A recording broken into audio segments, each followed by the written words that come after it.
Hey everyone, thanks for listening to this special episode where I have a conversation with two good friends about my most recent episode, Is It Okay for Engaged Christians to Have Sex? I chose a title that includes the phrase engaged Christians because one of the common lies I've heard and that I had convinced myself of is this idea that since we're on track to get married, that it's really not such a big deal to have sexual relations, or that we're already married in God's eyes, or whatever argument that's convincing to you in the moment. Just a little bit of my backstory on this issue is that I, like most Christians, would have said that it is a sin to have sex before marriage. What I shared in last week's episode is that I think a lot of us go into a relationship with that view, but then in the heat of the moment, we cross a physical boundary, whether that's sex or something else we know we shouldn't be doing before marriage, and then we start using the excuses, likely for some different reasons, but I think a couple of the main ones are that A, we can't take back what's happened, but probably also B, we want to keep sinning. We talk a bit more about that in this episode, but I do want to share a little bit about how this all played out in my dating relationship with my now husband. Gabriel and I had struggled with sexual temptations for several months while we were dating. I think because we'd set up virtually no boundaries other than me not staying overnight at his house. But each morning after we'd had inappropriate relations, we would come together, saying we were sorry and praying together. It's important for me to mention that these follow-up conversations were always initiated by Gabriel, who had a much stronger conviction than I did about it.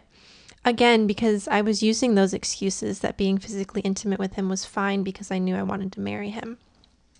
Not only were Gabriel's convictions much stronger than mine, but he also had this almost tangible burden that he carried the next day as a result of our sexual sin. And in all honesty, I had almost none, almost no feelings of remorse about it. But there was one day specifically where I think God opened my eyes to see how much our sexual relationship was just crushing Gabriel's spirit. So I decided at that moment that I wouldn't go down that path again. I knew right away what boundaries needed to go up to keep us from that kind of sin, and from that point on, we remained pure until our marriage. I am in no way saying that it is all on women to make the choice to be abstinent in their relationships, but for Gabriel and I was the stronger one in this area. So once I made the conscious choice to stop sexually sinning, it just wasn't a problem anymore. And this just shows how much I knew exactly what I was doing. It wasn't like I was being overtaken by sin in the moment and unable to stop. I could have stopped at any point, but was choosing not to. So once we set those boundaries, not only was I able to help Gabriel live more peaceably with his own convictions, but it also allowed us to live more harmoniously in our relationship. I wanted to share that because I don't think mine and Gabriel's experience is completely unique. I think many people can relate to some, if not much of it, and I find that it's really helpful when we have real life experiences so that we can look at them and use them as a way to navigate similar issues ourselves. So, with that, here is a great conversation with Jake and Julie. All right. Hi, guys, and thanks for coming on the show. Hey, Can hey, you sure. guys, what's that? I said, hey, sure. Can you guys just share briefly who you are and how we know each other? I'll jump on. So my name is Jake Stone. Natalie and I know each other way back a couple years from church. I was her pastor for a couple of years and had the privilege of watching her and Gabe meet each other and get to where they are today. It's pretty cool. I've since moved on. I'm still in the same church, but don't get to see these guys quite as often. So this is really special for me to be able to be here and see your faces. This is cool. And I am Julie Cornell. I've only known Natalie for, I don't know, a little over a year, I guess. We led a small group I guess semester before last semester. And yeah, just became friends through church. Technically the same church that Jake pastors, but Yeah, different location. cool. Cool. Yeah, so today we're doing a discussion following the episode I put out, which I titled, Is It Okay for Engaged Christians to Have Sex? I wanted to talk about this because pretty much everyone knows that Christians believe you shouldn't have sex before you're married. And yet, like I did, it's really easy to convince ourselves or excuse ourselves into having sexual relations with our significant other before we're married. So the first question either of you can answer is, what are some arguments that you've heard Christians make for having sexual relations outside of marriage? Well, I'll go. I'll go first. I'll go first this time, Julie, and then you're up next. You got the next question. What are Okay. some arguments that you've heard Christians make? I think for me, what I've heard most. Well, I'll say this. This is a little bit of a side note, so we don't have to go down this trail by any means. But I actually think it doesn't get spoken about nearly enough. So when I was thinking about this question, it was really challenging to think about because my experience is people just don't even talk about it. Because Natalie, sort of like you said it's sort of understood that Christians don't believe in it. Well, I don't know that people have been actually taught why, and so they just avoid asking the question, you know. But if I have heard someone make an excuse or have an argument for it, I think the number one thing I've heard is that I don't see it explicitly stated in Scripture that I can't do that. I think that's the number one thing I've heard. Have you had conversations with people like that, Jake? Have you had the opportunity to share your views on that? Well, I do like a lot of people. I share my views even when they don't ask for my views. The So role thank of you a for asking. pastor. Yeah, right. Like, here's my advice, even though you didn't ask. Um, Truly, like, I really mean it. I'm saying very rarely. I could probably almost say never. Most people just don't even talk about this, you know. So it is something that I find myself, my experience. I bring it up. You know, I'll be discipling, spending time with someone that's not married, and this could be even outside of engagement, but certainly within engagement too. And I bring it up. It usually is something I initiate first, and it ends up going into a pretty robust conversation just about sexual purity and sexual immorality and that kind of thing. Yeah. Julie, are there any arguments that you've heard for it? Um, yeah, I think that there's a lot of the belief out there that when you're dating or trying to make a decision on, who you're going to spend the rest of your life with, that somehow you need to know that person better than just the conversations. And that somehow that's going to bring you two together to learn, to learn more about each Mhm. other. I think it's a very cultural idea, I think, but I also think that it's an accurate statement to what people say nowadays. Like, I need to know this person inside and out before I can decide if I'm going to spend the rest of my life with them. Um, So which how is, how PG is this podcast? yeah, I'm just kidding. Well, I would No, say PG-13 no, because we okay. talk about real stuff, but Yeah, no. so Well, because I was going to add, you know, I've heard this. Well, you don't buy a used car until you test drive it, right? yeah, and I've heard that Sorry, I've I had heard to say that it. outside of church. But Julie, have you heard Yeah. like Christians say that or think that? yeah, I mean, I think I've had maybe a slightly more diverse Yeah. church experience, as it would be. So Okay. maybe, yeah, I've definitely heard that within the church. I don't know if I mean, that goes down a different rabbit hole of Mhm. whether or not people are truly believers or not, but that is Yeah. definitely conversations I've had within, um, yeah, with the community of believers that I've been around. Yes. Have you guys Can ever I can I heard? add Mhm. can I add something to the you asked me this and I didn't know if I wanted to bring it up, and you can tell me if you want to sidestep this, but in those conversations that I mentioned I would have with people about having sex before they're married, um, what I would end up bringing up, what I would end up finding is that the best way I know to explain it is that people would view, like, I'm trying to make this make sense, that sexuality is the spectrum on which marriage exists, if I can say it that way. So in other words, it's almost like the view in church. I mean, I would say it's very, very predominant in church. I mean, outside as well. But it's not that the spectrum is life and following Jesus and marriage. The spectrum is sexuality. And at some point on the journey, on some point on the growth of that spectrum, you hit marriage, and that can just happen wherever. It can happen after sex, before sex. It can just, like marriage is a part of, instead of marriage being the thing that actually holds sex. That makes sense. That's the mentality that I've seen people have, is that sex is what's most important, and then marriage, maybe.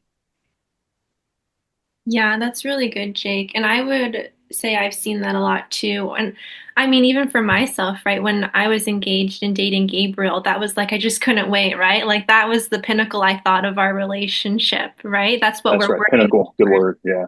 Yeah. Yeah. Yeah. I mean, I maybe I should have said this when I introduced myself, but the irony here in this conversation is that I have never been engaged or married, and I'm still single and have, very limited dating past. So some of these conversations are not above me, but, very much things that I strive for and not necessarily have experience in. Is that the right way to say that? I'm not sure, but yeah. I think that's a very valuable Yeah. position and perspective, Julie, because again, I do think there's a misconception that, like Natalie just said, that it's almost like the entire point is Mhm. sexual relation, and it really is flipped on its head. It's like marriage is this thing that is within the sexual, you know, journey of life, when instead I really believe biblically it's the opposite. It's marriage, and within that is where you find sex. And so it's just a good foundational thing to talk about. Mhm. Have you guys heard anyone say, well, we've already been sexually intimate in any kind of way, right? Crossed any boundary. So what's the point in going back? Have you ever Mm. encountered Oh that?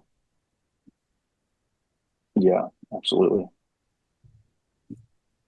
Again, I've been a pastor for a decade, and people usually aren't that honest with me unless I just call them out. So I don't get it said to me often, but I hear people say it. Yeah.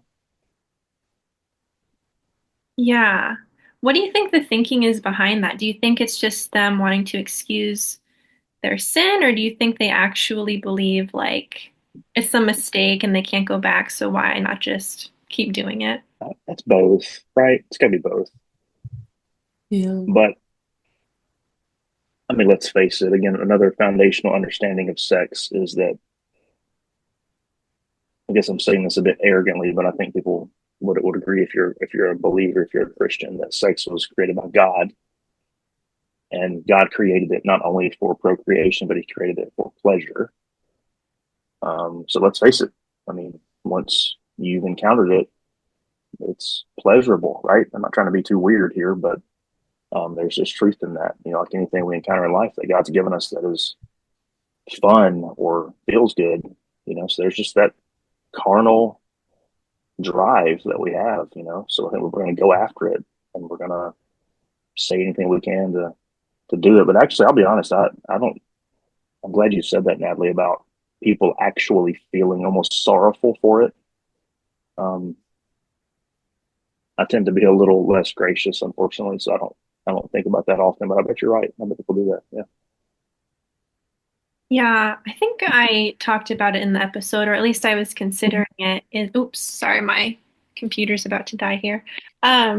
Is that, yeah, this idea that you're like tainted once you have some kind of sexual encounter. Mm, And yeah. that can drive us to different things, but I think the underlying shame there can fuel further like sinful actions. Mm, that's a good point. Um, One thing that I don't know if I talked about this or not, but there is just like staggering research out there to just how detrimental having multiple sexual partners Mm-hmm. is, which includes watching pornography. And I would really just say anything outside of God's design for marriage and sex, that it has a negative impact on individuals and societies. Um, some of the physical things are like STDs, unwanted pregnancies, and the long-term impacts of those. But then there's also negative emotional, mental, and I would say spiritual effects associated with it, like depression, low self-esteem, difficulty bonding with future partners. Do you guys think that this scientific evidence is enough to persuade people to follow God's design?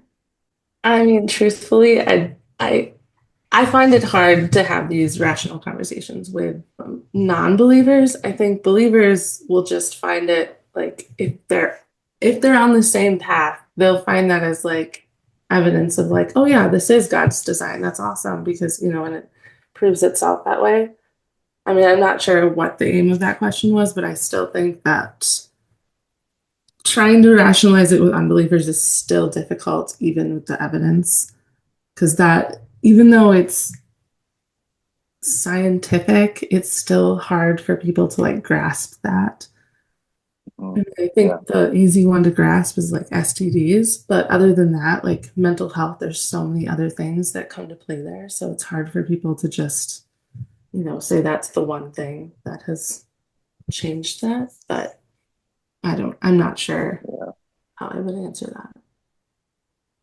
No, it's good. So you're asking Natalie about the actual scientific, biological, like where the world is basically agreeing with what we're saying that having sex outside of marriage can have negative effects, right? That's what you're proposing, right? I agree with that. Yeah, I think I've been in cultures before. I'm not going to say which ones because I don't want to insult anybody that might listen to this, but I've been in environments before that really sort of, I don't know how to say this. They tried to lead, guide, almost manipulate how young people specifically would treat sex by only talking about the negative. So in other words, they would literally, and this is just, it's almost comical now, but it's kind of sad that it actually happens. They would actually get into rooms with youth and people in their early 20s, and they would say, you don't want to have an STD. And they would like pop up a picture of it on a screen, and be like, you don't want that, do you? And then sort of this fear mongering approach to avoiding sex. And it's a heartbreaking approach, in my opinion, because, and this is where I think, in my experience, it's been really hard for non believers and believers both to actually trust what you're saying, Natalie, is the fact that I don't think God is teaching us what he teaches us about sex to keep us from stuff. I think he's not, I don't think he teaches us that to keep us from getting STDs and, getting pregnant before we're 16. And like, I think God has taught us, has designed us to live this way because he knows that it will lead to the greatest joy that we can ever experience. And I honestly think that is it's so conceptual for people, um, that it's just hard to trust. It's one of I've always said that sex and money are the two things in the spiritual world that I've had such a hard time leading people towards because it's such an experiential thing. To tell somebody, hey, if you'll treat your money this way and be a generous person, hey, if you'll treat your body this way and be a sacred person, and to tell them that it will lead to more joy, it's just not, there's no formula for it. You have to put an immense amount of trust in God's word to actually be willing to do that because it is such a pleasurable, such a sought after, such a, it's so hard. But at the end of the day, for me, it boils down to having to trust that God is actually out for your joy if you would live the way he's designed you to live. Yeah, I appreciate you guys saying that. Yeah, I would agree with you that I think that, even just talking about STDs, unwanted pregnancies, depression, I think it's too Mm, much of like a 10,000-foot view. Like it's not personal or it just like you don't really feel the weight of it. Maybe because we talk about these things all of the time, it's like just background noise at this point.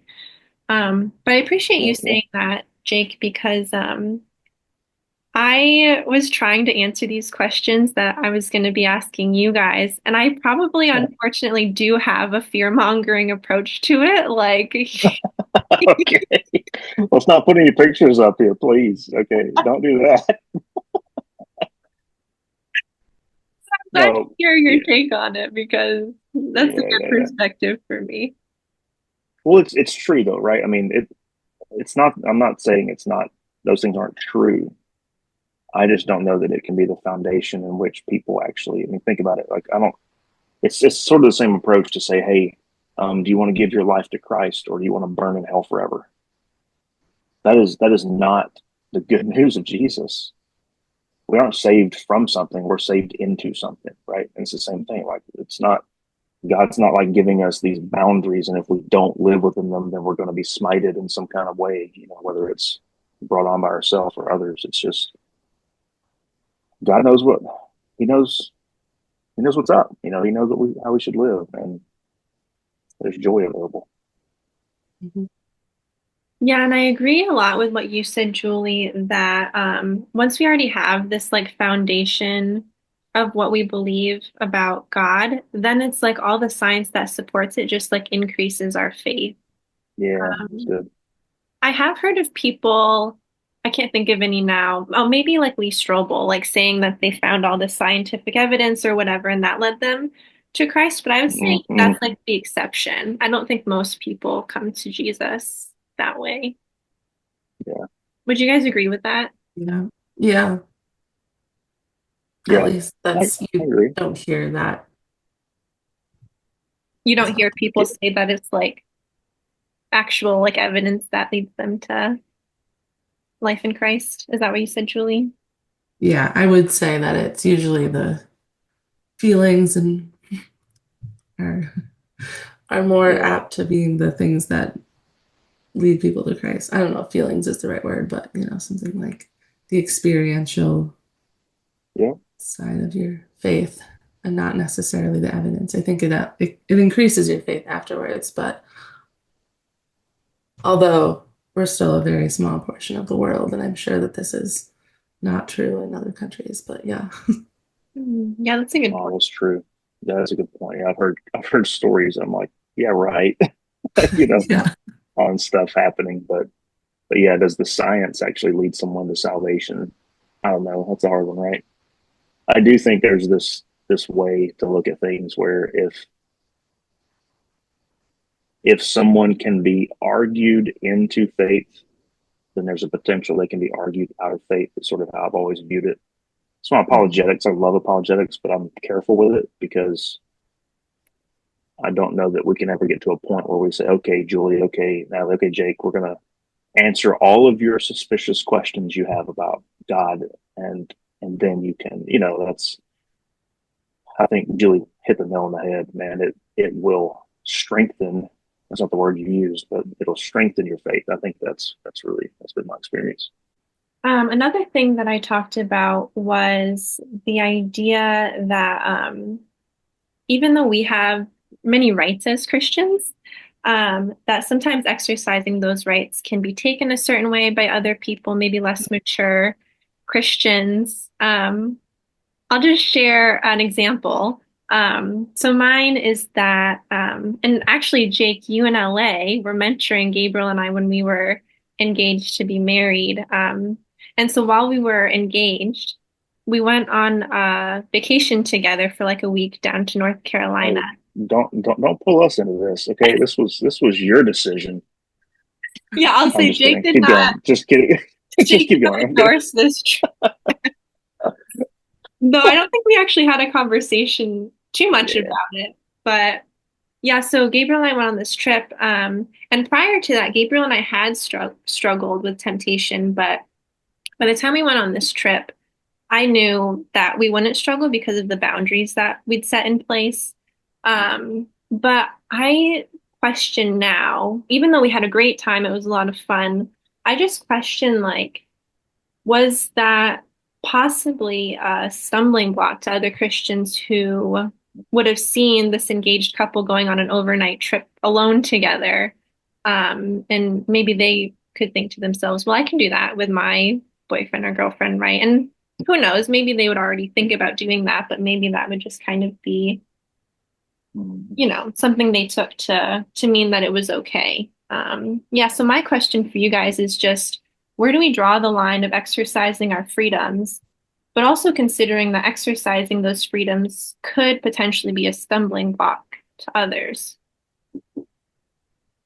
You go first, Julie, because I'm gonna go off on this one. You guys are just gonna go too long. You go first. I mean, I was gonna say I've been a Christian for a while, but I can't like I have to admit that there's times where I've seen people in the church do things or, friends or mentors or anything, do things that I this is both and this is like a me being too judgmental on them, but also like then Love that. going, but still, you guys are mentor or you guys are leaders in the church Yeah. somehow. And I've seen them do things and then I question, like, I don't necessarily question my beliefs, but I question, yeah, if this is, well, maybe this is okay. And then, I have to then dig into scripture and make sure that I'm really reading that correctly. And then sometimes you go back and forth. And I can be honest, I also have not like talk to those people. Usually the thought is in my head, and then I go back home and hopefully not judge them. But at the same time, I also should push that a little bit. So I know that that might be another question down the line, but yeah, I think it's both and. I think that people will definitely struggle if they see that, but it also, yeah, has people questioning whether or not you really believe what you say you believe. That's good. Wow. Okay, I guess I shouldn't say anything. That was pretty good. No, I I have to agree. I share think you something should on keep this. going. That was good. So I won't take too long. I promise, Natalie. You just give me like a angry stare if I'm talking too much. This one hits home for me big time as a pastor, a church leader, because the the undercurrent that is driving this question affects me all the time personally. So, in other words, what you're really saying is, are you actually your brother's keeper? Right? What you're really asking is, Yeah. do the things that you do, even though this is a teaching that Paul gave the church in Corinth.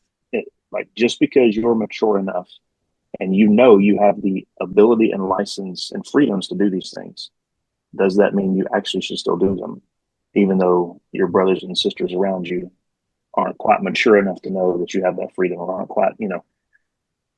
And I have found this. I'm not trying to take this somewhere it shouldn't go. I promise I'll bring it back. But I have found this in my own life, worrying about every little thing I do as a person that I know, like I know as Christians, we get looked at.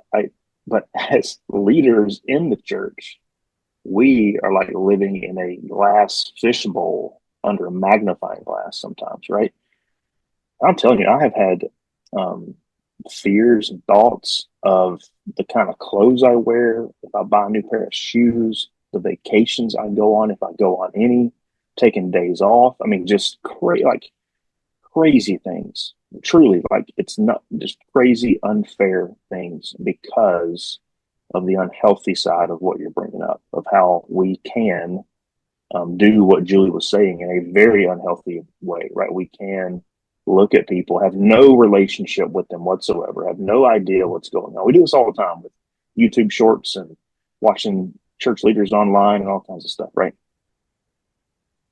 And just like Julie says, both them and like that, there's an unfair standard, I believe, that gets put on all of us. And that unfair standard, by the way, to be clear, that unfair standard is a lack of grace that we afford others. I think that's what I'm saying. I'm not saying unfair standard as if um, we all know exactly what we should be doing. Like the example you brought up, Natalie, it's not clear cut and dry. I mean, I don't know that anybody can sit here and tell you what you did was a sinful thing going on a trip and do it. I don't know. There should be grace. The standard we have is grace. And at the same time, I think we are our brother's keeper. I really do. I believe that's biblical. I believe the Bible teaches unequivocally that we carry burdens of our brothers and sisters. And so I do think that we've got to figure out how to somehow, it's like impossible to like figure out how to enjoy the freedoms that we do have spiritually in our maturity, and at the same time pay attention to those around us. And I think at the end of the day, it boils down to, if the church is really being the church, man, we're doing it in relationship, and that this is way more possible. But the church, as the three of us know it, and we are a part of a small rural church environment, but we're still a part of a large enough church that it's pretty hard. It's pretty hard to know each other's heart and know what they're doing and know, but that's what it takes, I think, to really get through these kinds of things. We need to consider those around us. We have to know who's around us, relationships. And then when we decide to do things, if I go to a restaurant and I want to order a drink that might be a little displeasing to someone else in the church, right? That's a tension. That's challenging, I don't know. Do I say, okay, I won't do that? Or do I say, well, you should grow up? What do I say? Like really, it's hard, So man, this is one I'm thankful to watch people, myself included, and you too. I'm thankful to watch people actually wrestle this one. That's the biggest danger I've always seen, is when people just throw it out. So I'll do me. I'll do whatever I want, and you got to deal with it. But that's not okay. So that's my dissertation on that. Yeah. Yeah. Thank you, guys. Yeah, so hypothetically, like, what if someone were to tell you, hey, you're drinking and I struggle with that? How do you handle that? And I mean, I feel like that's probably maybe more of an obvious one, but Yeah, the way I would like to do anything, we can use that as an example. Actually, I'll give you this. This is nowhere, I know I'm saying this where other people are going to listen to it, which is dangerous, but my wife and I, we had this approach for years and sort of still do. There's a lot of things that we will not participate in around people until we have had a chance to explain to those people what we biblically believe about it.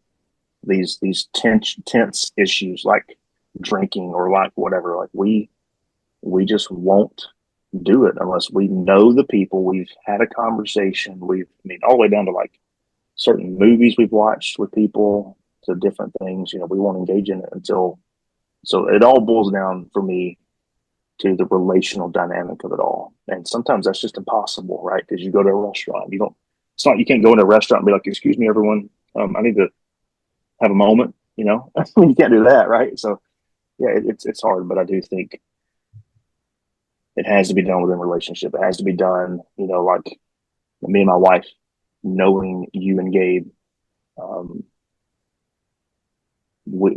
in relationship, there should be this freedom for you guys to feel like, hey, we're going to go do this, and we would love to explain why and what we're going to do, because we want to honor you guys, and we believe that you're watching, you care about us, and we want to share with you what we're doing. And sometimes, even depending on the person, we even say, what do you think about that?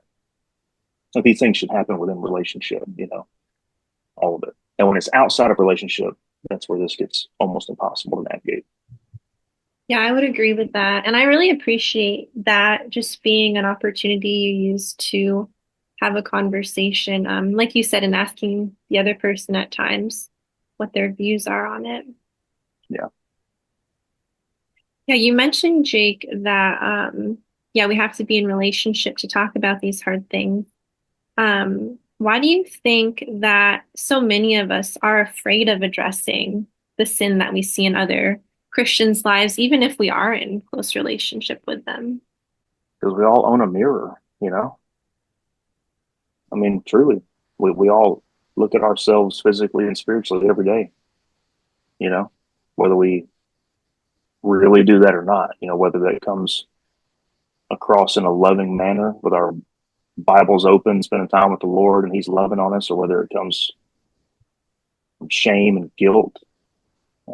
We know us, and I think it's so challenging in a variety of ways. We feel like we're not good enough. We can't, how could I possibly say something to Julie, because I know me. there's that side of it, and then the other side, I think it's some of the hardest things I think we ever do. I mean, carrying the burdens of someone else. I mean, I got my own burdens. I got enough going on. Last thing I want to do is spend time trying to help Julie carry hers, or you carry. I mean, if I'm trying to be honest here, it takes energy, it takes effort, it takes tact and grace and understanding even what God says. Let's face it there. I mean, a lot of us don't even call it out or talk about it because we don't even know what's really true Yeah, I mean, all over the even place. without the context of this conversation, like people don't necessarily agree on what sin is, which is even harder sometimes. I don't mean what sin is, but like what, this conversation, like whether or not No, you're right. sex Yeah. before marriage is even a sin. Like it's not even something people necessarily agree on. So trying to call out things that you in your full heart believe is sinful is also something that you're like, but what if this person is just not going to hear that and Yeah. not going to want to change that? And what if that's just me being overly, yeah, like overly Yeah. ungraceful and not allowing them to have come to that realization themselves? And yeah, Gosh, go all the way back, right? Among many things, Adam and Eve did this very poorly. yeah, Eve makes her decision. Adam made a decision too. And his decision was to abdicate what we're talking about. His decision was to say, I'm not going to say anything and hmm I'm going to watch, you know? And then he just got brought right into it. And that approach has plagued mankind ever since, right? It's the reason Jesus shows up on the scene. One of the first things he teaches is you are to be peacemakers, not peacekeepers, right? I think that's pretty pointed, I mean, he knows the nature of the human heart, yeah, and he knows we're gonna keep the peace, you know, and avoid these challenging things, these challenging conversations. Jake, can you maybe just explain a little more the difference between a peacekeeper and peacemaker? I can try, sure. I guess just tangibly speaking, a peacekeeper is sort of maybe the negative side of what we're talking about. It's um, we don't take the time. We notice. It's important. I think we notice things that need to be addressed. And when I say addressed, we see things that other people need help with. Let me say it that way.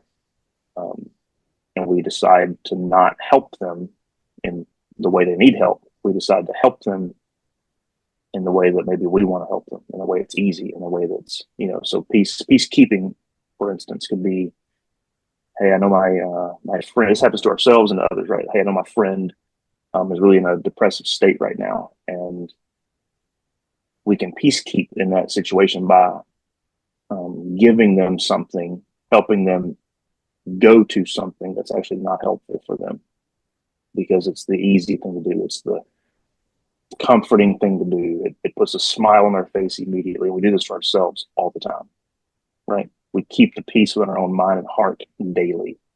We choose things that are easy, not things we need to do, right? And then peacemaking, I think, is saying, hey, I'm going to prioritize pursuing what's needed and view that as what's helpful and what's loving and what's, yeah, and what's peaceful. Which sounds weird, right? Because it like implies tension and it implies difficulty, but according to Jesus, that's how you make peace, which is very interesting. I had a friend tell me many years ago, we were dealing with recovery ministry and just dreaming about what that could look like at our church. And he said, I'll never forget this. He said, sometimes you have to tell people what help looks like. And I've always thought about that in the same context, because I think peacekeeping, a lot of times we allow our own sinful natures to determine what love looks like. And it's often not really what's loving and what's helpful. It's what we want. It's like this, right? Sex before marriage. Peacemaking is to say, hey, I'm not going to address that with my friend. I'm You not mean going to pull peacekeeping? them aside. I'm sorry, yeah, peacekeeping. Right, you're right. Peacemaking says I will pull them aside and say, hey, I want to talk to you about this. Yeah, on that note, are there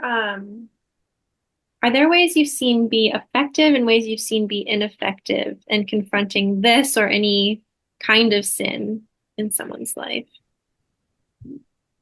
Yell at them. That's the effective way, right? Yeah, you definitely get your voice out there. No, man, what effective ways of having the hard conversations? Is that what you're asking, basically? Right. Mhm. Yeah. I don't want to overtake your Julie, so just jump in if you need to. But again, I think it has to happen within relationship. I'll say this from the leader side, the pastor side. Like I can say things to people, and I have authority to say it. But I'll be honest, that doesn't go very far. Um, I still have to be in relationship with people to be able to say truthful things that are hard. So it has to be. I would even say that's more important than how you say it. It's more important than lathering it with sugarcoating it and all these different things. It's got to be done when they know, hey, this person's saying this to me because they love me, not because they're mad at me or because they're out for something.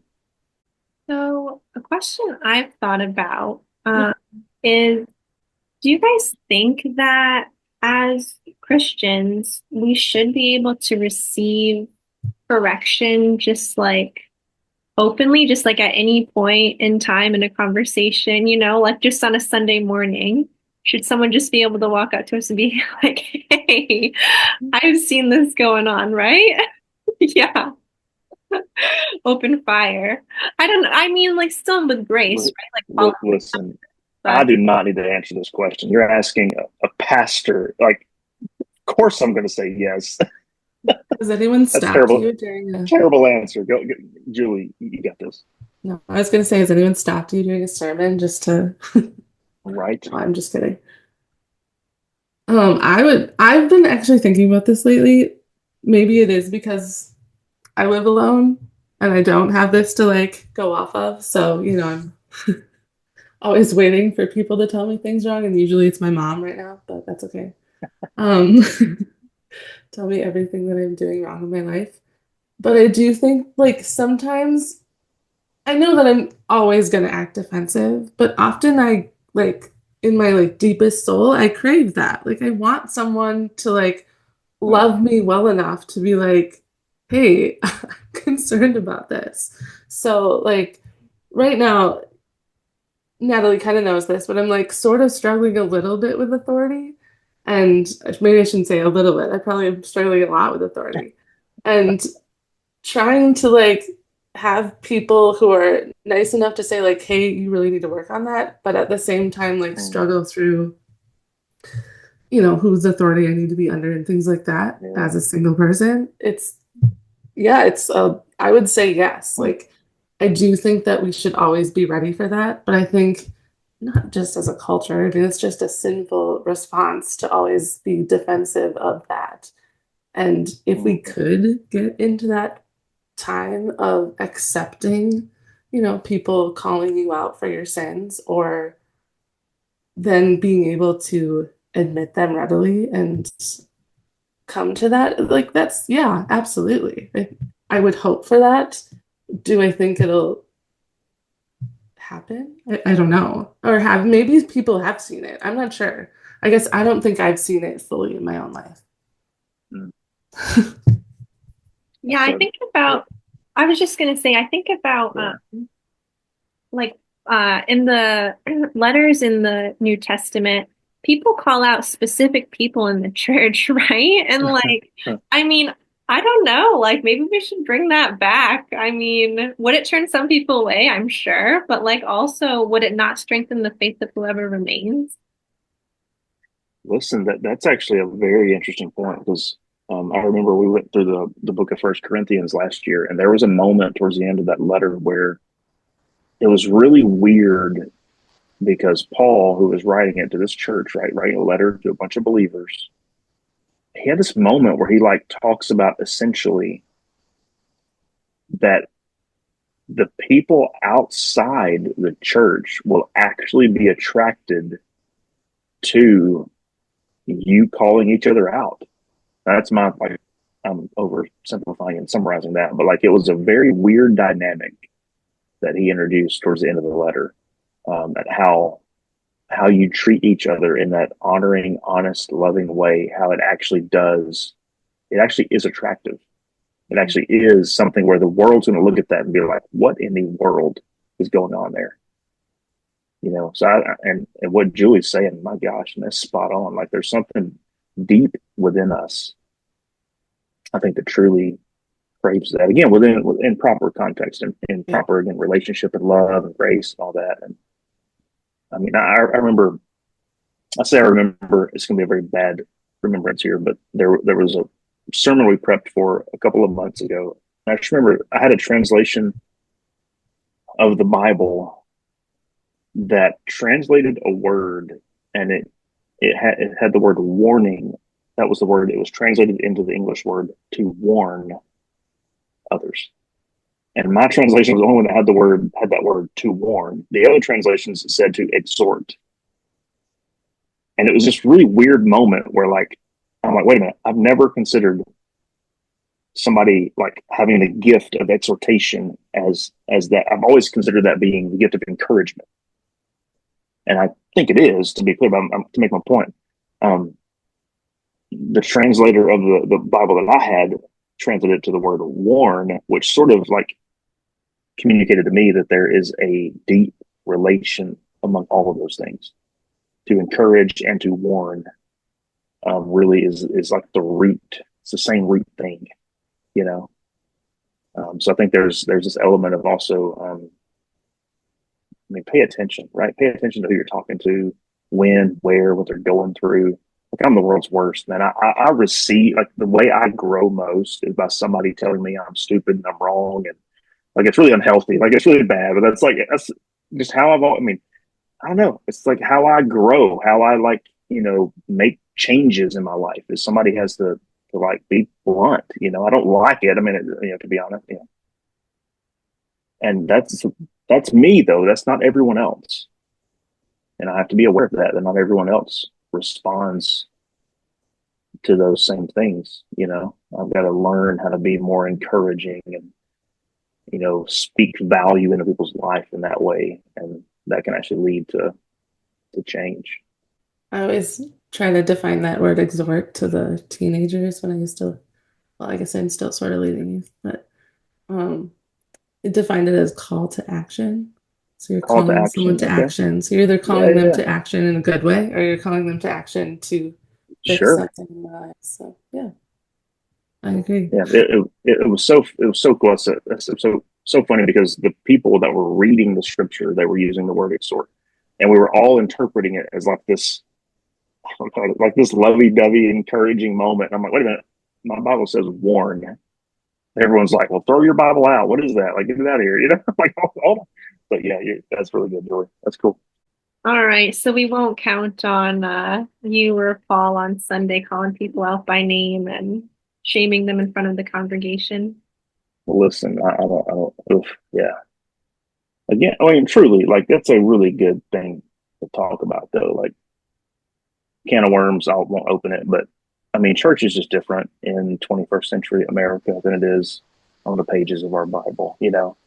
Um, church context there, the way church looked, way different, way more, again, in people's homes, over a meal, highly relational, in a tight, small village community where everyone knew everybody. Like, just so different. It was literally the church of Philippi, right? I mean, not one of the six churches of a town called Bennington, or what. It's so different. So I think that doesn't give us an excuse, by the way, to not do some form of that. I mean, I think we have to have some form of accountability, maybe even corporate. I feel like we'd go down somewhat of a rabbit hole from what are the levels of what you would call someone out for I mean, sometimes I think people would want to call such little things out, and Mm. there would have to be a lot of discernment on how that occurs.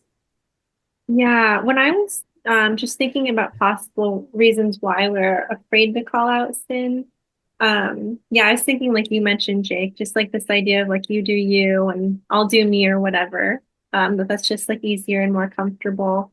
But one thing I also noted was, yeah, just like isolation, which is what we typically are in New England versus Mm. communal living that Christians are called to, and is probably more in other cultures also. But just that it's like not coming up in natural conversations because we're just not around people the way that we're called to be as Christians. So true. Yeah. If I can ask you a question, is that okay? Is Hmm. that allowed? Okay. And I guess this is both for both of you. I'm not trying to single you out, Natalie, but the you do you thing. This always comes to my mind. What it truly looks like to love someone. So, like I mentioned earlier with my friend that mentioned, here's what helping looks like, right? Because people will approach the church, they'll approach other people, other organizations, and say, "Hey, here's what I need. I need this and that and the other, and I'll be where I need to be." And I want to look at them and say, "Well, if you knew what you needed, then why are you in the position you're in?" Like, it's kind of obvious that you probably aren't the best troubleshooter of your own life. So here, I want to offer to you. Here's what here's the help you actually need. Our church actually, you guys may not have seen this. We have a care application that we have on our website where people can request things. It can be money, it can be prayer, it can be anything. And the last question that we ask basically is this: are you willing to have someone tell you that you need something other than what you're asking? That's one of our questions. And if they aren't willing to do that, we're not just going to be like, okay, get out of here. But like, we know instantly, like that's actually the conversation to have is, hey, let's get you where you need to be first, which is to humble yourself and to realize that you're not asking us for this thing. You're actually asking for help. And I sort of look at that with when it comes to love, like holding someone accountable, having these accountable relationships. What does it really look like to love somebody? And unfortunately, I think people have bought into the lie that what it means to love somebody is let them do what they want. You do you. That's my most loving act I can ever do is let you do you. And gosh. So there's no, I guess if there's a question, that was a terrible question. That's why I'm not the interviewer. You are. I guess my question is like, what do you think about that? What do you think about um, the presence of love and what it looks like? Well, I'll just say, I think the you do you movement is just us all being lazy and self-centered. I think that, I mean, Okay. That's the podcast owner saying, we're running out of time. I'm just going to answer this right here. I'm not going to give you any room. This is it. Moving on. no, but seriously, We're lazy. Next. it's just such an easy way out. Like you said, Jacob, what real love is, which is hard. Mm. Oh man, Yeah. I was just thinking earlier of a friend of mine who just really had a knack for saying what was on her mind and without realizing that it could be taken offensively. And maybe it's my natural inclination to just take it personally and offensively. But even though I didn't want to hear it in the moment and I was frustrated at her when it happened, and maybe even for a while in denial, I think that God used her saying those things as a way to kind of spur me on towards the directions I ended up going in, which were good ones. And that's Mm. another thing I struggle with Gabriel. He is the person who sees me in and out, day to day, and is very able to call out the things in my life that just hurt a lot of the time. Mm. Are things that I'm just not ready to face, and then I'm really, really good at covering up in front of everyone else. Um, yeah, so yeah, love hurts sometimes, right? Jesus, his ultimate expression of love was giving himself up as a martyr, right? Like that was excruciating, Yeah. both Yeah. physically, emotionally. That's what love looks like, right? No, I agree. I agree that it's just lazy. It's just People are tired. They don't want to. They've been on TikTok all day long and they don't want to deal That with man, that's it. the topic for the next Well, conversation. I Let's mean, talk more than about 30 seconds. tiredness. Man, I have to it's deal with so your true. problem for more than 30 seconds and then I'm gone. Listen, that's no joke. I literally, right before we got on this call, I had another phone call with a person, and it was just awful. I don't know if I can say this because nobody's gonna have a clue who this was. It was just awful. It was like, talking about what love looks like. It was just treacherous. Like the easy thing for me to do. I could have easily, like, I've been pursuing this person for almost a month now to have this conversation. I could have thrown that out at any moment and said, "Fine, deuces." You know, gosh, it's just painful. You know, but I think it's necessary. All right, guys. Well, do either of you have anything else you want to talk about? Any other side trails? No, I think this Inviting is the great. side trails. Here we go. I think this is great. I've been listening to all of Natalie's podcasts, but I've been telling her that I wish that we could talk about them more. So this Yes, is probably how this came to be, but yes, this is man, it's Julie's so fun. brainchild. It's so Well, that's fun to cool. just talk about like theology and stuff and all of these hard questions because there's not that many places that people want, unless you're Mm, sitting in like a coffee shop somewhere. People don't want to talk yeah. about hard things. Well, thank you for initiating this, Julie, and thank you for the invitation. By the way, I'm not trying to end anything, but since you said it, it's cool. Thank you. Yeah. Well, I hope to maybe see you guys back on another time. I would love it. It's been great. All right, guys. Well, thank you. Good to see you both. Yeah. Bye. Bye bye.